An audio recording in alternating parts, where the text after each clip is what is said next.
అసెంబ్లీలో ఆర్థిక శాఖ మంత్రి పయ్యావుల కేశవ్ ప్రవేశపెట్టిన బడ్జెట్ రాష్ట్ర అభివృద్ధికి దిక్సూచిగా నిలుస్తుందని టీడీపీ నాయకులు కొనియాడారు.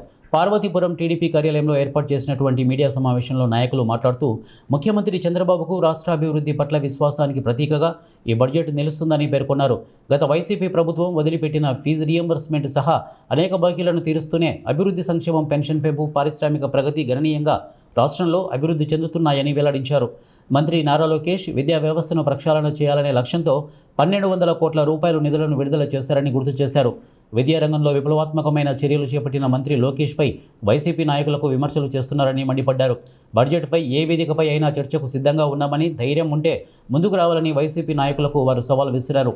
ఎమ్మెల్యే బోడెల విజయ్ చంద్ర పార్వతీపురం నియోజకవర్గంలో గతంలో ఎన్నడూ లేని విధంగా అభివృద్ధి కార్యక్రమాలు చేపట్టారని తెలిపారు. సాగునీటి ప్రాజెక్టులు, రోడ్డు నిర్మాణాలు చురుగ్గా సాగుతున్నాయని వెల్లడించారు. యువతకైతేనేమి, చదువుకునే వాళ్ళకైతేనేమి అందరికీ కూడా ఈ బడ్జెట్ ఎంతో ఉపయోగకరంగా ఉంది.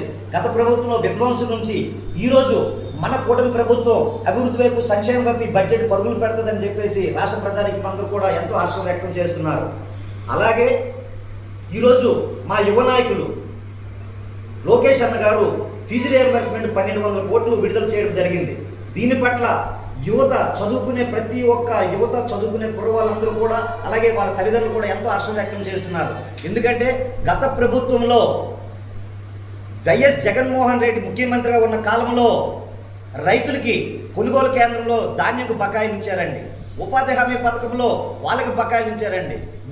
విద్యార్థులు కానీ, ఇటు పారిశ్రామికవేత్తలు కానీ అన్ని రంగాల్లో కూడా ఈ రాష్ట్రాన్ని అభివృద్ధి పదంలో నడిపించడానికి పెట్టినటువంటి ఒక గొప్ప బడ్జెట్ అని అందరికీ తెలియపరుస్తున్నాం. మీ కాలంలో కేవలంగా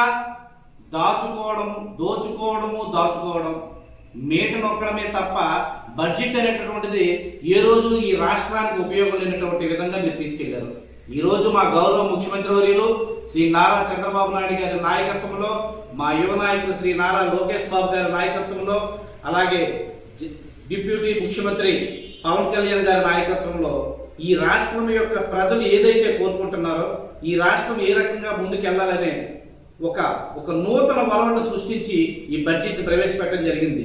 మీ కాలంలో బకాయిలు పెంచినటువంటి సామాన్య పేద ప్రజలు కార్పొరేట్ కాలేజీలో చదవడానికి వీల్లేనటువంటి దౌర్భాగ్య స్థితిలో ఉంటే మీరు పెట్టినటువంటి బకాయిల ఫీజు రియంబర్స్మెంట్ని మా యువ నాయకులు ఈరోజు నారా లోకేష్ బాబు గారు 1200 కోట్లు అని చెప్పి రాష్ట్రం అంతా హర్షిస్తుంటే, మీ ఆలోచనలు ఎప్పుడూ కూడా విధ్వంసకరమైనటువంటి నెగిటివ్ భావాలతో ఉన్న ఆలోచనలే తప్ప ఎప్పుడూ మీకు పాజిటివ్ థింకింగ్ అనేది లేదు. వైఎస్ఆర్ పార్టీకి కానీ, వైఎస్ఆర్ ముఖ్యమంత్రులకు కానీ, మాజీ మంత్రులకు కానీ, మాజీ ఎమ్మెల్యేలకు కానీ, ఈరోజు మీ ప్రభుత్వంలో మొదలుపెట్టినటువంటి ఇరిగేషన్ కానివ్వండి, హౌసింగ్ కానివ్వండి, అనేక బకాయిల్ని ఈరోజు మరి మా కూటమి ప్రభుత్వం, మా ముఖ్యమంత్రి చంద్రబాబు నాయుడు గారు మళ్ళీ అధికారం చేపట్టిన తర్వాత కేంద్ర ప్రభుత్వం యొక్క సహకారంతో పాత బకాయిలన్నీ కూడా తీర్చుకుంటూ ఇప్పుడిప్పుడే మళ్ళీ కాళ్ళు ఊనికి చేసుకొని మేము ముందుకెళ్ళడం అనేది జరుగుతుంది.